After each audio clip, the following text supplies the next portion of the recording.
And another very big thing I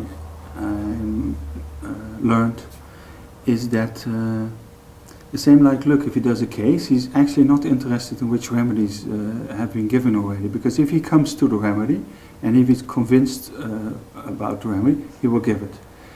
And usually a remedy that has been given already didn't work in the past, but the way Luc gives it, he says the way Hahnemann gives it, it works. Yeah. And that's completely different from what I've been taught. I've been taught give one dose, high, and wait. Yeah. And also in his books he explains very nicely that there is a huge difference in sensitivity of people. Huh? You have of course the medium group, and then you have the very sensitive people and the people who are not sensitive. Yeah. And they, with his adaptation of the watery solutions, the fifth and the sixth edition, that then the remedy starts to work. Yeah. Have you seen this in your own practice? Yes. My results became better and better. Mm-hmm.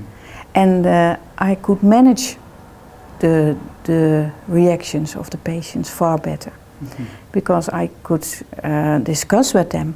I made my patients more and more my partners instead of prescribing them. Mm-hmm. They became my partners, so I forced myself to listen still better and better. Mm-hmm. And then I could translate that again in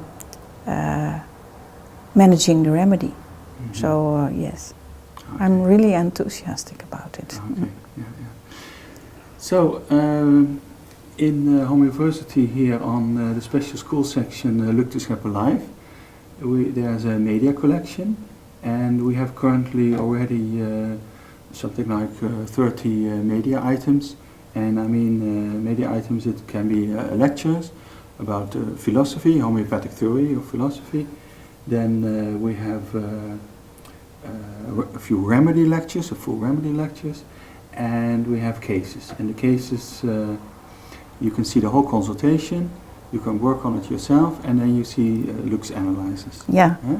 And you have done, how much have you done already of it? The first module, I don't know, 12. Okay, so about 1/3, I think.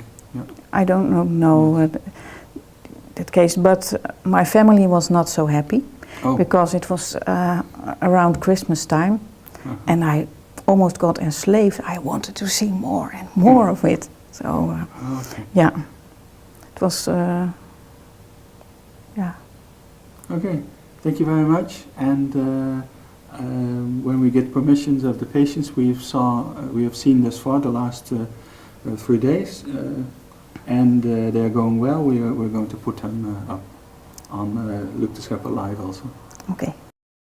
These are of course all the different compensations, which we can really say these are the different aphorism 153 expressions, because it's not everything that we need to put in there, not the common symptoms. Maybe we want to, so the compensations basically really that reflect aphorism 153 symptoms, peculiar and rare symptoms belonging to the person personal at this point. They become part of the personal conscious, and usually it is the information without any doubt that one gets the easiest out of the patient, right? This is really what you get easily for it. Unfortunately, it's the thing that gives you the least instruction or the least information to really get to the minimum, unfortunately. As we see too, even yesterday with the patients too, they forget things, and it's not on purpose. They forget very important things that we can say, it's how in the hell could she forget this, right? She's so hypervigilant, this is a very hypervigilant person, and then she forgets these very important things about her son. How is that possible? But you understood what it was about. It was about painful things. So everything is put into the unconscious. It's nothing easier than suppressing things or projecting things.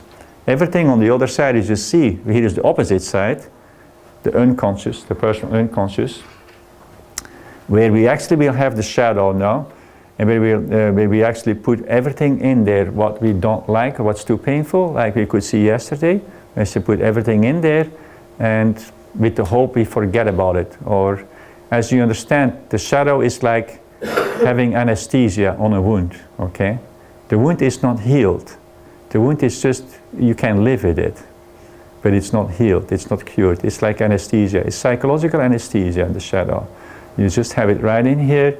No, I can just kind of forget about it. As you understand, unfortunately, besides the shadow in this particularly personal unconscious, we also have there hidden in the shadow the core delusion, of course. You know, the one thing that we want to know the most about it. The core delusion, because that's the really high feeling tone complex, the painful never well since that Hahnemann referred to, and that's now hidden in the shadow. Unfortunately, it always will come out on moments that we don't want it to come out, on moments that this painful feeling complex is just touched upon just by a word, a gesture, a date, an event. Anything that points to the painful complex will open the door for that core delusion, and that's why Jung called it also archaic delusion, primitive delusion, because this is a primitive entity that basically is right here in the unconscious, that has never been worked upon and therefore stays primitive. Obviously, if you don't work on something, it stays in the same state as it was when it was created. It becomes a very big dumping place, as you see, in dreams always represented by water to some, and by other things, but water in general, the unconscious. And you know, you can understand that here we have the consciousness can become a smaller and smaller island, while the ocean, the lake becomes bigger and bigger. And that's what we all have in a way. So for us it's very important, this core delusion, not working on it and putting it into the cage will without any doubt create secondary delusion.